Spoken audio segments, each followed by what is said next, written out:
Jai Shri Mataji. Good morning, everyone.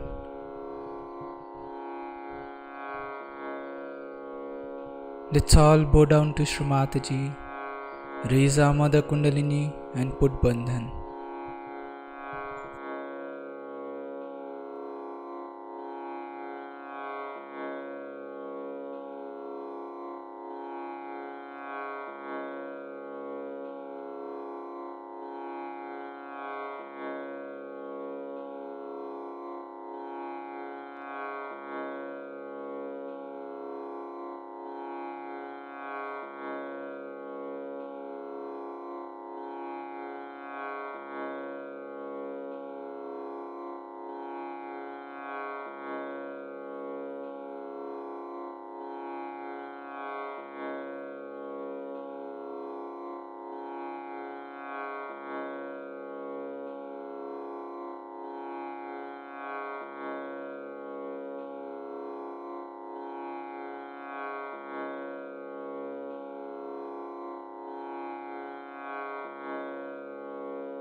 Shri Ganesh Mantra.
In this meditative state, we will now hear Shri Mataji's speech.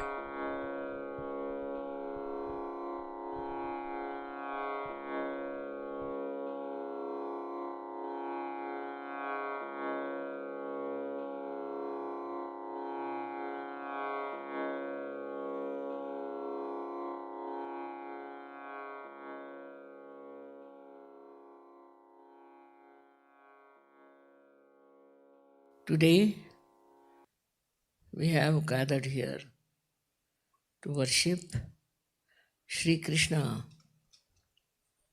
the one who was Virat, who fought all kinds of evil without entering into the arena.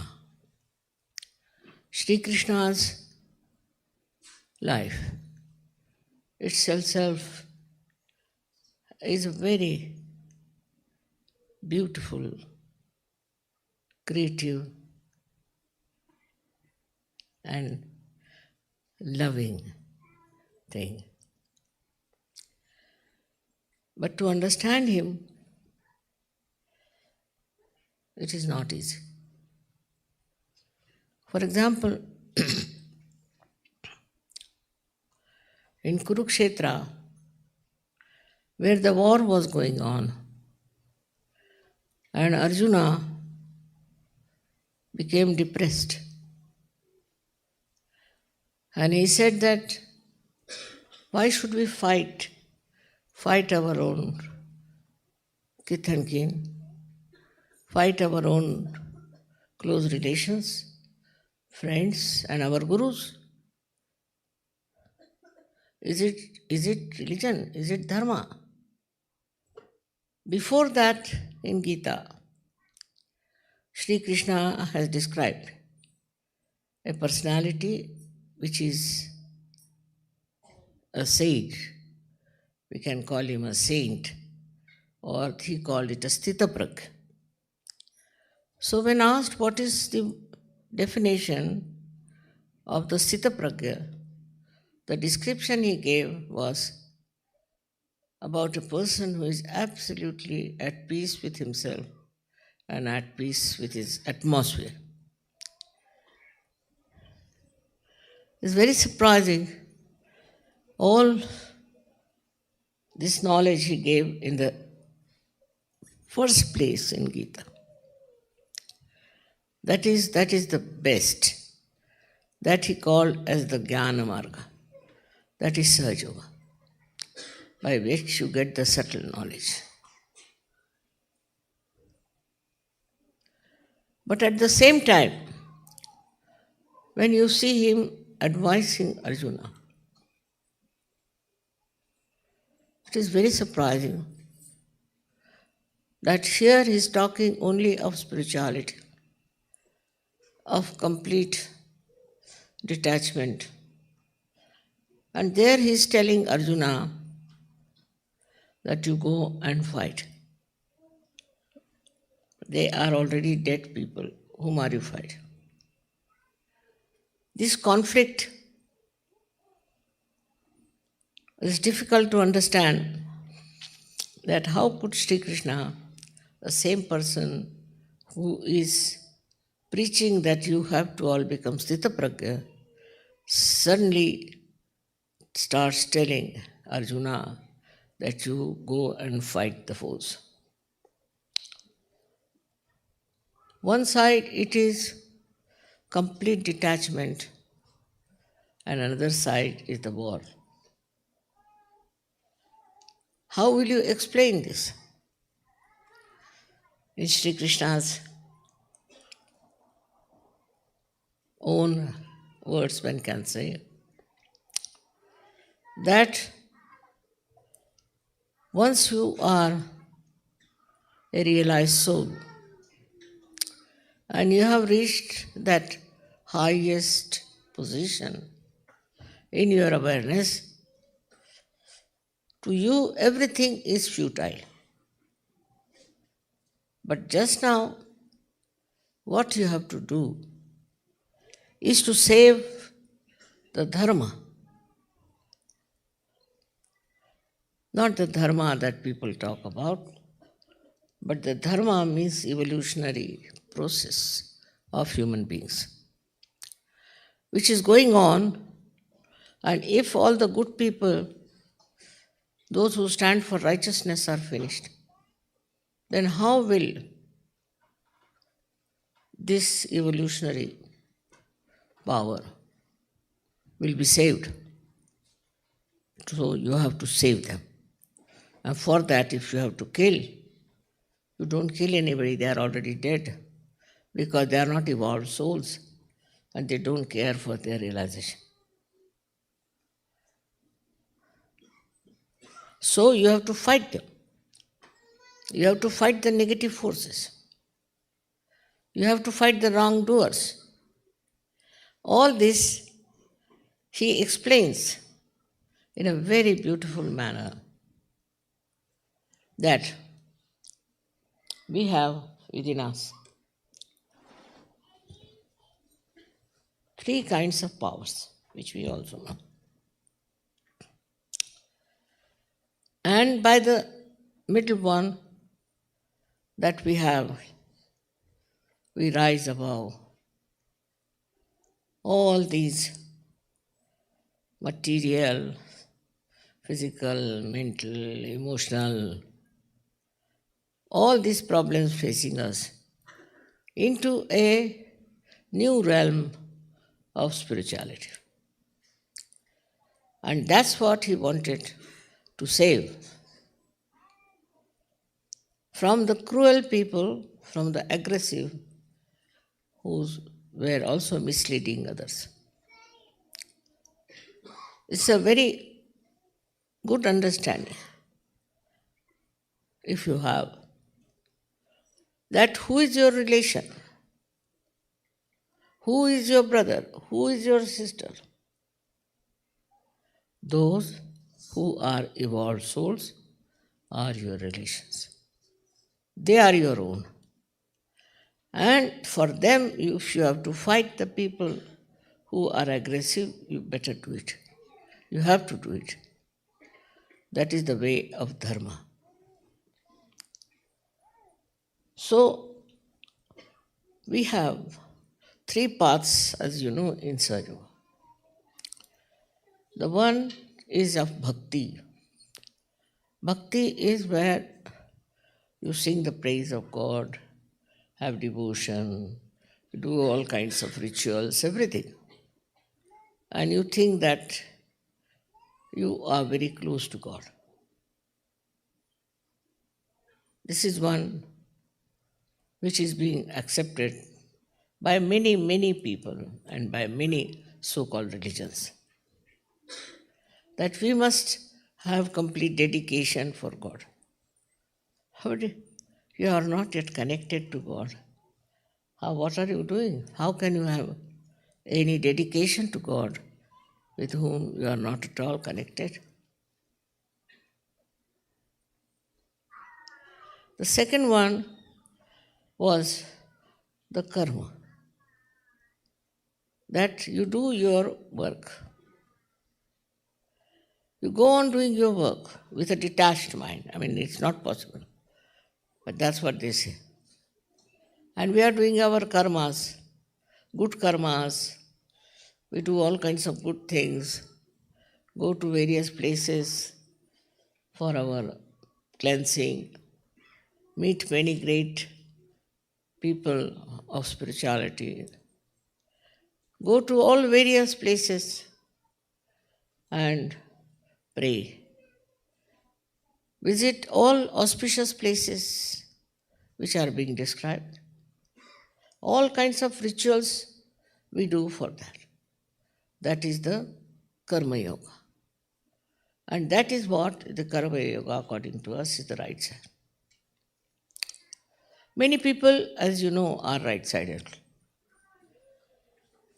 Right-sided people are the people who are, as you know, full of ego, arrogance, and think no end of themselves. Very difficult to correct them. They also never see anything wrong with them. Whichever way they act, they think is all right. That is the Karma Yoga. But he has said that whatever karmas you do, whatever its fruits are, that you cannot say. He said it in a very uncertain manner. Because definitely, if he had said it with certainty, people would never have understood him. So he said, it's not possible that whatever karmas you are doing could be the karmas which will get you the blessings of the divine. Karmanyeva adhikaraste phaleshu ma kadachin. He has said it. So then, which karmas we should do? Or should we give up all the karmas? All the action we should give up. People were in two minds. This is the style of Sri Krishna, is to put people in two minds so they use their discretion. And third one is the discretion, which he calls as the Jnana Marga. Is the central path by which you evolve. You evolve into a new state, into a new state of your mind, a new state of your being, by which you become absolutely above every nonsense. Also, you are endowed with power to fight whatever is bad, whatever is corrupting, whatever is killing this world. At that stage, you are equipped with a divine power that you can finish off anything that is negative around you. This is to be understood that that's a state. That's not just talking, that's not just believing that I am that, but it's a state.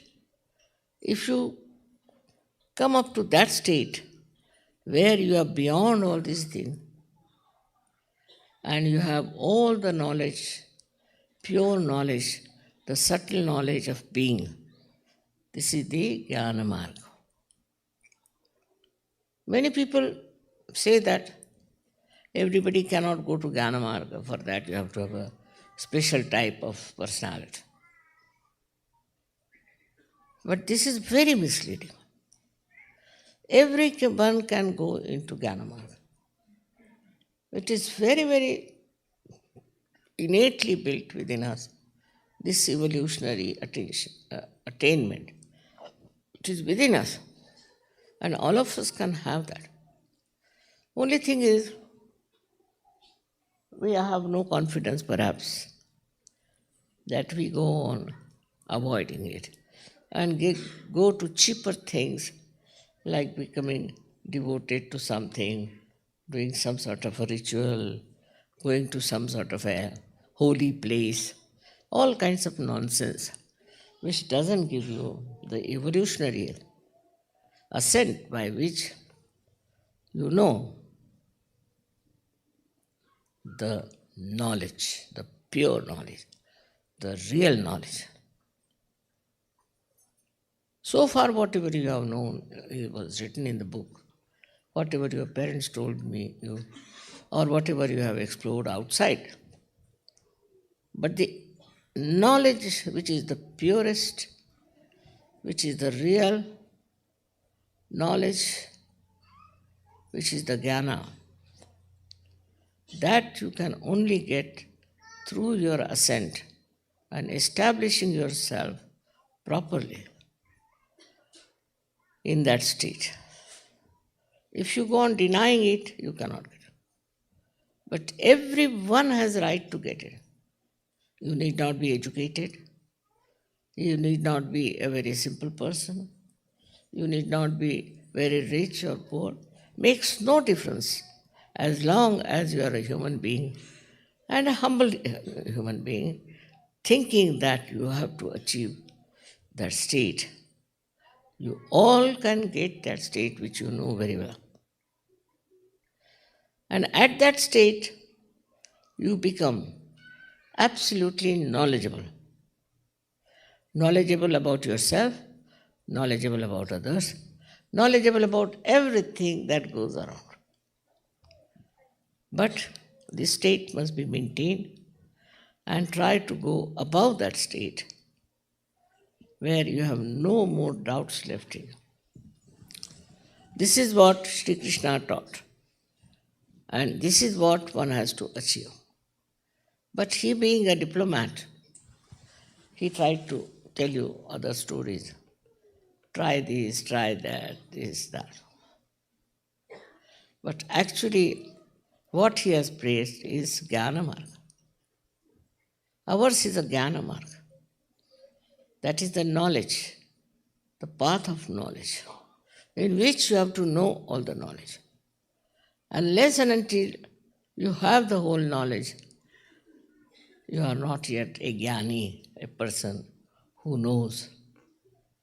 In this way, he has established that our evolutionary process has to come beyond all other human awareness. Other human awareness is of a no value for a spiritual personality. Now, he knows something, say, how many miles it is from here, say, to New York, or what trains go there. All this knowledge is not needed. How much this cloth will cost, how much this carpet will cost, in what shop can you get. All this knowledge is just useless, is not the real knowledge. Such a person doesn't know this kind of knowledge.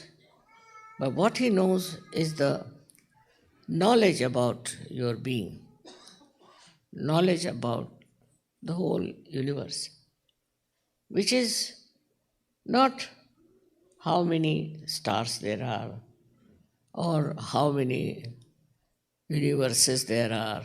No.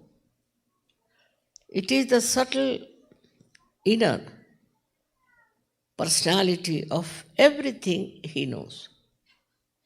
In that subtlety, he discovers so many new things which he may not even heard about.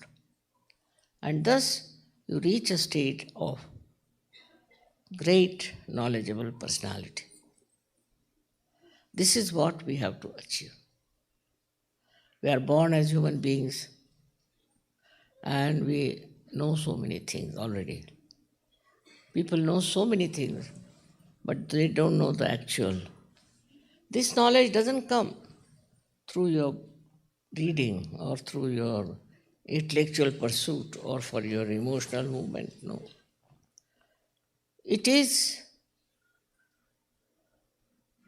Shaswat, it is all the time there. It exists, it will exist. And it is just to be understood, just to be known to yourself what it is. It cannot change. It cannot be remolded. It is what it is. And that is what you know now. Nobody would doubt that. Because those who have got this state, they may doubt. They may call you crazy, they may think in it. But with the open eyes, whatever you say is the truth. In the same way, with the open heart and an open brain, when you know that that is the real truth and that is what is to be known. For that, according to Sri Krishna, you have to go various. One is you go on praying to him. He says, you go on praying to me, and if you give me flowers, I'll take. If you give me water, I'll take. Whatever you'll give me, I'll take. He says clearly, but what will you gain out of that is very important. He doesn't say, if you give me something, I'll give you something. He doesn't say that. So, what should be the state? What should be the condition? He said, if you praise me, if you have bhakti for me, you are giving me presents, you are doing all sorts of things. You are very dedicated, but you should do Ananya Bhakti. Word is Ananya. Ananya means when there is not the other.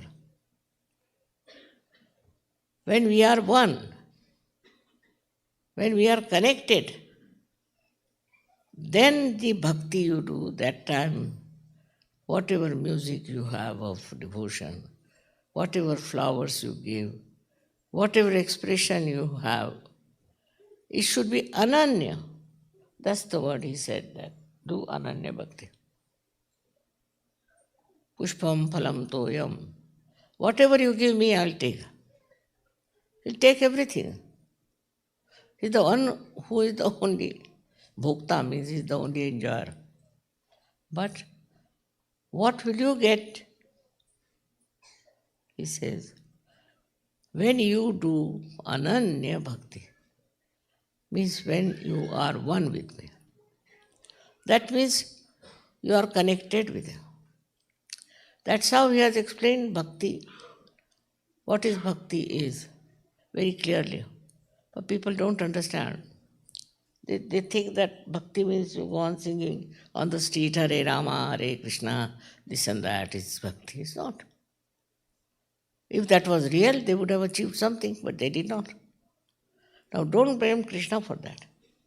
He has clearly said it should be Ananya Bhakti. Only by changing your dress, wearing a particular type of style, that's not the way. That's also outward. It's just to show off. But actually, Ananya Bhakti is within yourself when you are in that state, when you are one with the divine. Unless and until that state you have achieved, not only that, but established, it doesn't give you anything. Many people have told me, we are doing so much of bhakti yoga, mother, we don't get anything. Really? What sort of bhakti yoga? We do read Krishna's Gita every morning, get up 4 o'clock, take bath, read Krishna's Gita, do this, do that, then we say bhajans, this. We never get anything. So, what is the reason? Reason is that you are not one with God. And when you are one with God, then what does He give you? He won't give you cheap things, which will vanish in no time, but of some eternal nature. So He gives you peace, peace of the heart. He gives you balance. Also, He gives you a tranquil temperament, joy of life. All these things are there within us. If we have the bhakti, which is after being united, after the yoga with the Yogeshwara.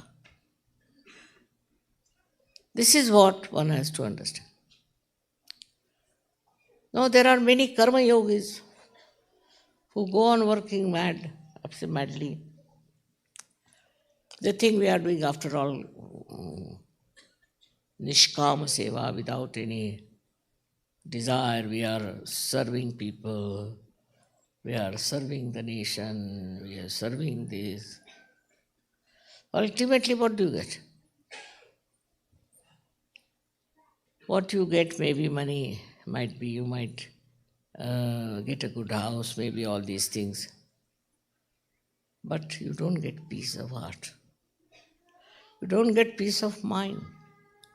You don't get that joy which has no boundaries, which cannot be explained, which cannot be described. That boundless joy you don't.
महामंत्रास.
We thank you, Shri Mataji, for this beautiful collective morning meditation.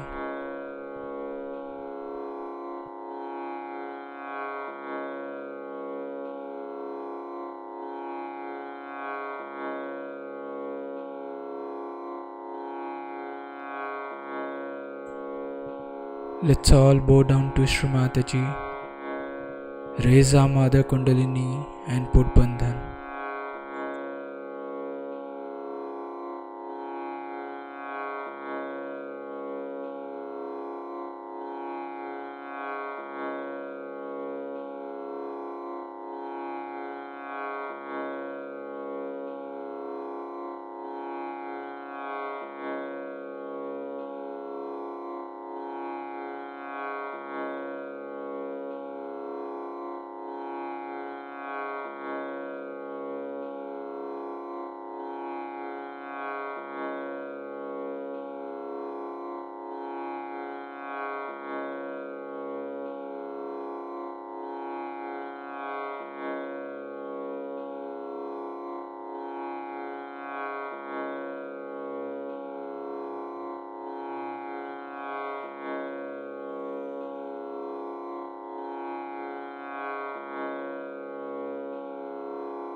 We'll join again tomorrow at the same time for the collective morning meditation. Jai Shri Mataji.